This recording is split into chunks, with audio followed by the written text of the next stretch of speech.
Now the last part we have to do on our stockings is the heel, and this will be worked in the round. So grab your yarn, and at the bottom corner, we are going to be attaching our yarn and working in the round for this heel. So I'm just going to go to the first unworked stitch right here. So this was the work stitch. This is the next unworked stitch. No matter which stocking pattern you're doing, you'll follow the same directions for the heel on each stocking, no matter the stitch pattern. So I'm going to go ahead, I join with a slip knot, and then in my very first stitch, I'm going to do a split single crochet. And then of course, we are going to be marking our stitches.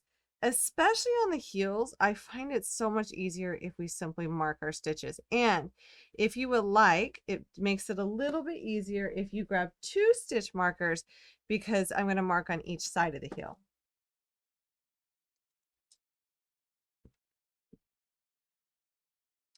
So here's our first stitch, and what we are going to do is we are going to split single crochet when we can, and across the bottom part of this heel, we are going to work 24 total stitches. And if you have a chain 2 space, remember that will simply be 1 stitch in the chain 2 space. So just going to work across these 24 stitches. So now that I've worked 24 stitches across the bottom of this heel, I'm going to now be working 24 stitches across the top here. So we're going to be rotating our work. But I just want to note that when we do this, when we're working the heel, when we start to work on this opposite side, so I'm going to rotate my work.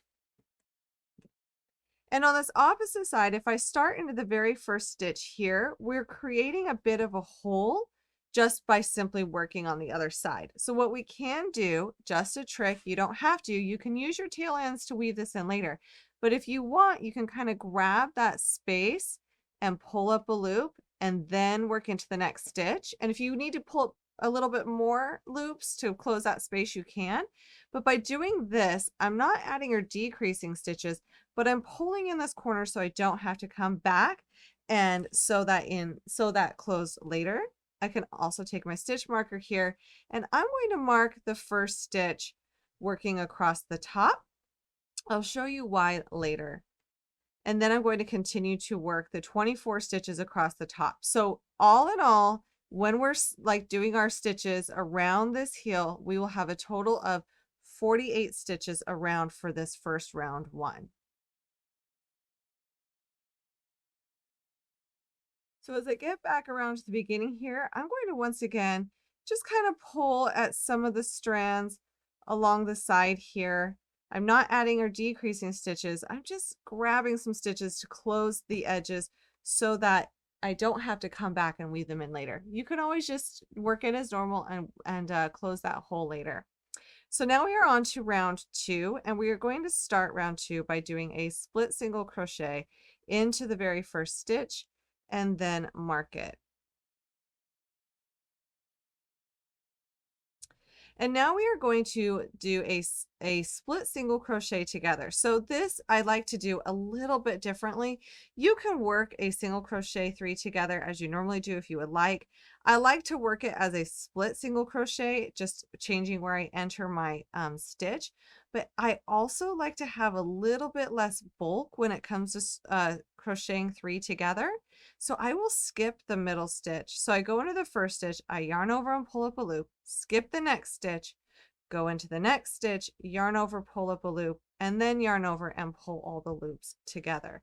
I find that that is a little bit less bulky than doing it in a different way. It's really up to you. And then we are going to split single crochet into the next 17 stitches. Now, if you've placed a stitch marker on this other side, you don't necessarily have to worry as much about your stitch count in here counting every single time. You can do split single crochets until 3 stitches before the next stitch marker.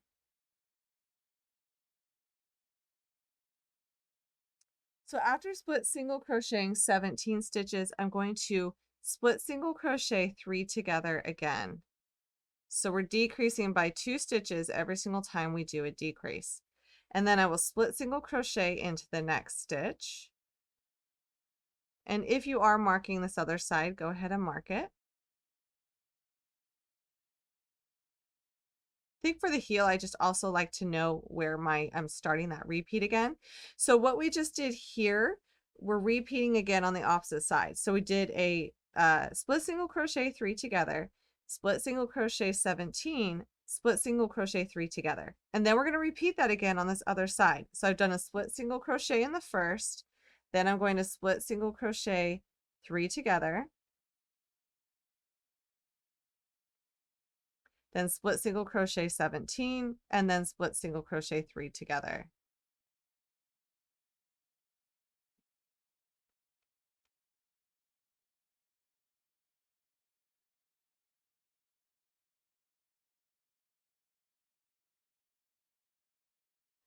And then after working the split single crochet 3 together at the end of round 2, I'll be ready for round 3. Now I just simply place my hook where I can.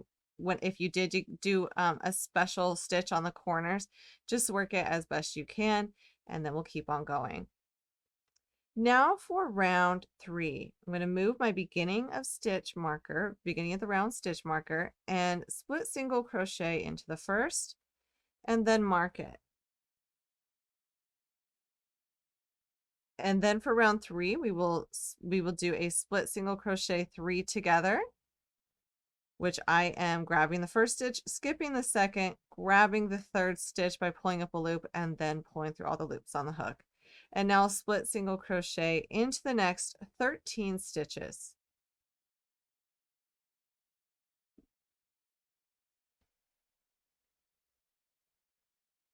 All right, so after split single crocheting into the next 13 stitches, then we will do another split single crochet 3 together, and then we will repeat that on the other side of this heel. So we're going to repeat that on this other side until we get back to the beginning of the round, and for after round 3 we will have a total of 32 stitches. Now for the beginning of round 4, we're going to start by moving our stitch marker, doing a split single crochet into that first stitch and marking it.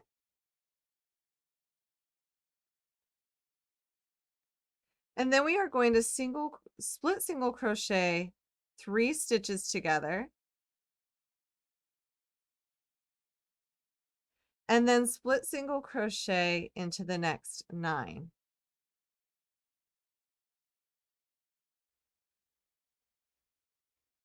And after split single crocheting 9, then we will once again split single crochet 3 stitches together, and then we will repeat that on the other side until we get to the end of the round.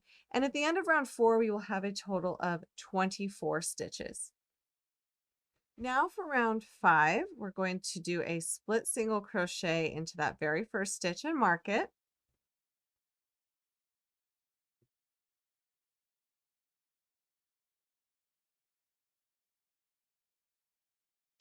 And then we will split single crochet 3 stitches together,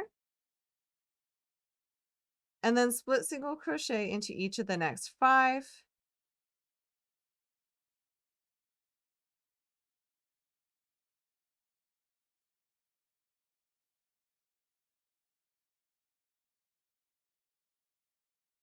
And then split single crochet 3 stitches together.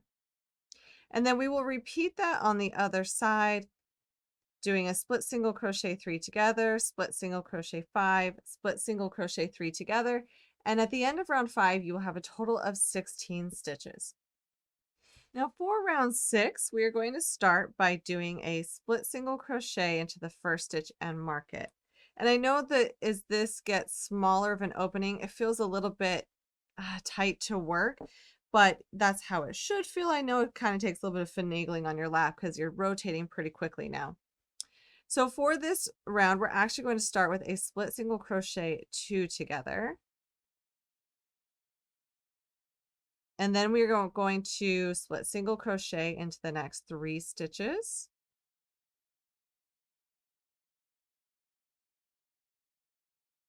And then a split single crochet 2 together. And we will repeat that on the other side. And at the end of round 6, you will have a total of 12 stitches. So now we are on round 7. I'm going to move the first stitch of the round and do a split single crochet and then mark it. And then we are going to split single crochet 2 together,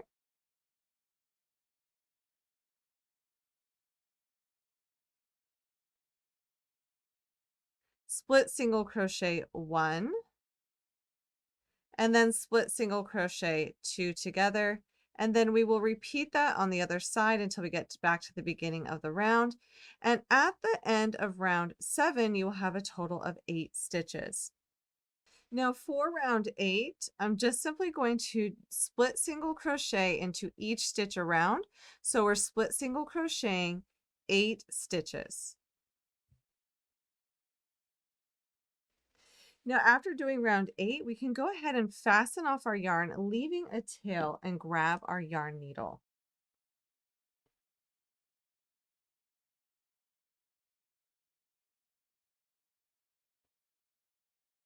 Now with these 8 remaining stitches, we are going to weave through each stitch. I like to weave through just the front loop only when I close these holes. So we're going to weave through each stitch of the 8 stitches, and then we're going to pull that opening closed. And then you can go ahead and weave in that end.